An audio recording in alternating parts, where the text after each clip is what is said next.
supaya suami stay at home. Maka itu kenapa timbul nama jamu sorga yang sekarang dikenal jamu Trisna AC itu, atau galian rapet. Kalau kita bilang galian rapet itu nyatanya sangat populer sekali di Indonesia, dan nyatanya malah kita juga ada namanya khusus, namanya jamu bisik-bisik. Oke, apa lagi itu? Nah, itu adalah jamu yang katakan bagi mereka yang tidak mau diketahui suaminya. Jadi mereka kalau beli biasanya bisik-bisik, dan dia bilang sama penjualnya pasti harus perempuan. Kalau laki dia nggak mau dan mengatakan, aku mau yang bisik-bisik itu. Itu adalah, jadi harus pesanan khusus PK ya. Jadi kita ada jamu yang spesial pesanan khusus, yang memang terus terang kita juga bikin bersalin pesanan khusus juga ada. Trisna AC atau Sorga juga ada pesanan khusus. Dan itu kita fokuskan pada mereka yang tidak mau atau merahasiakan dirinya supaya suaminya stay at home. Oh, wow. So this is sales in Indonesia. I think when I was in Indonesia last year, they sells in a lot of kiosks ya. Banyak sekali, dan memang dari kalangan menengah itu benar-benar they hang out. They really drink, And I don't know, I tried it and it's very very bitter.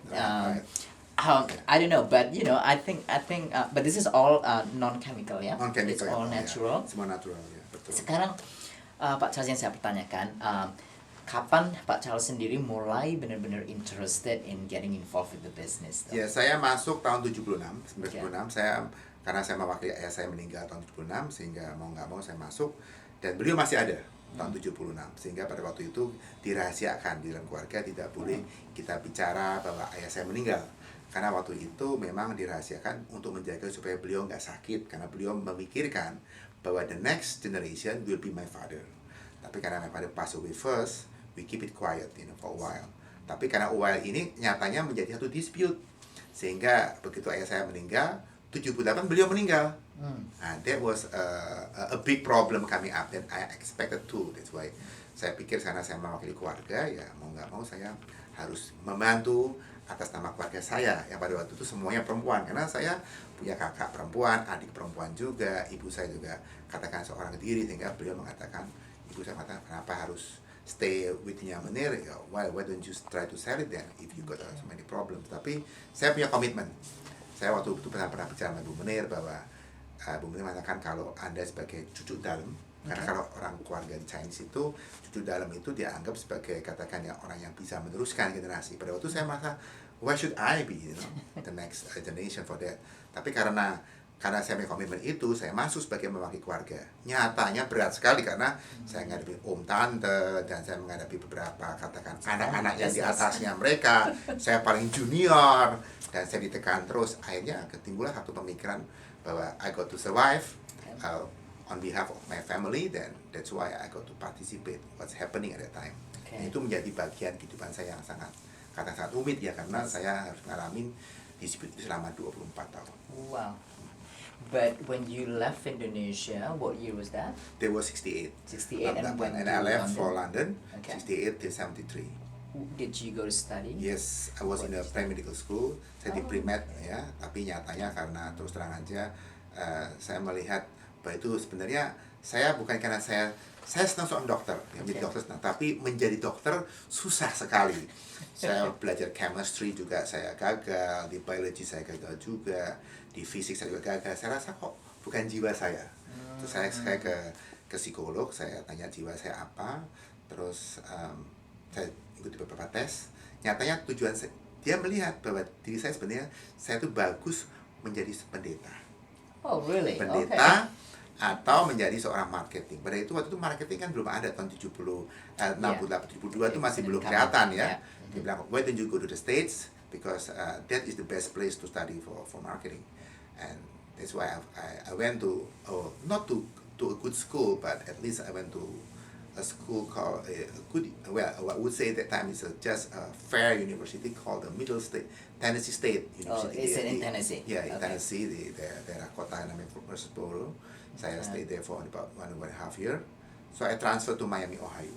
Okay. Jadi Miami, Ohio saya kata berdaya saya mau sadar bahwa saya 45 tahun saya tidak berhasil.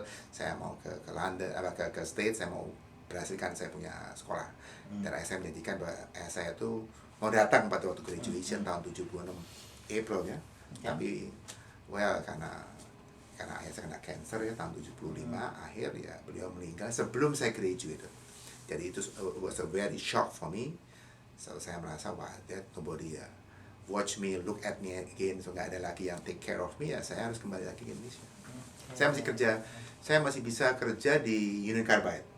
Jadi teman-teman saya kayak misalnya Bondan Winarno, ya teman-teman saya katakan ya, Hadi, Satyagraha, semua kawan-kawan saya masih bisa membantu saya untuk mengarahkan saya menjadi seorang marketing.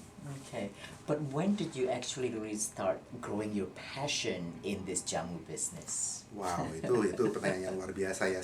Saya merasa saya touch jamu itu sejak saya melihat Ibu Menteri meninggal tahun 78, 78. Then I was thinking, who will be the next successor at that time, because nobody was thinking about it.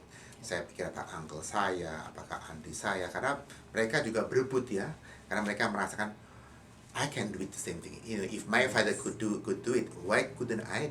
I take care of the company. So mereka punya beberapa pemikiran yang hampir sama ya, tapi nyatanya tidak semudah itu. Karena begitu kita masuk mendekati perusahaan, luar biasa susahnya. Dan yang saya dekati pertama adalah you got to prove yourself that you can do something. Itu yang susah.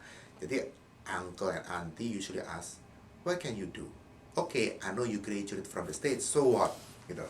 Jadi saya minta satu daerah, saya minta daerah Ambon dan Jambi untuk saya kembangkan. Lalu saya buktikan bahwa dalam waktu 6 bulan saya akan expand, saya punya sales, dan saya buktikan itu berkembang. Sehingga mereka mulai ada trust ya. Karena kalau you got to prove yourself that you done something very good, then you can tell them, look, I've done a good job, so what next? Okay. Correct. Then you can follow the next steps for that. Yes. Mulai saya diberikan kepercayaan luar biasa. Right. But a lot of people are thinking when it's jamu, it's always Java. And Nyonya Menir started in Semarang also? That's right, Semarang. But you yourself, it's actually from Manado? Manado, yeah. Okay, in Chinese. Yeah, Chinese. That's right. So, how did this transformation comes from Manado to Java? Yeah, itu karena my mother, terus terang aja, she wasn't that involved so much because I don't think could get along with the Semarang people, That's why she asked my dad at that time to move to Jakarta. Terus saya pindah Jakarta kira-kira tahun 65 ya, 66 saya mulai pindah Jakarta for 2-3 years. Then I left for London. Tapi saya melihat bahwa memang betul bahwa orang luar Jawa itu memang agak beda cara berpikir orang Jawa ya. Kita lebih mendekatkan kepada tradisional ya, kita lebih touch kepada what's going on, kita pada culture. Memang in a way it is not that improving so fast, because when you learn the culture about our typical Eastern culture, you got to learn to behave in such a way, you have to obey what's going on within the people. Jadi saya merasa memang berat sekali buat saya. Waktu saya kembali dari London pun dengan begitu freedom yang saya miliki, begitu saya merasa I'm different, because saya nggak pulang selama 5 tahun. Jadi saya merasa bahwa that doesn't belong to me, what's going on within the whole Jawa. Tapi karena ada komen dari keluarga saya, mau nggak mau saya masuk ke yang cukup berat, karena itu harus adapt your culture, jadi culture. Yeah.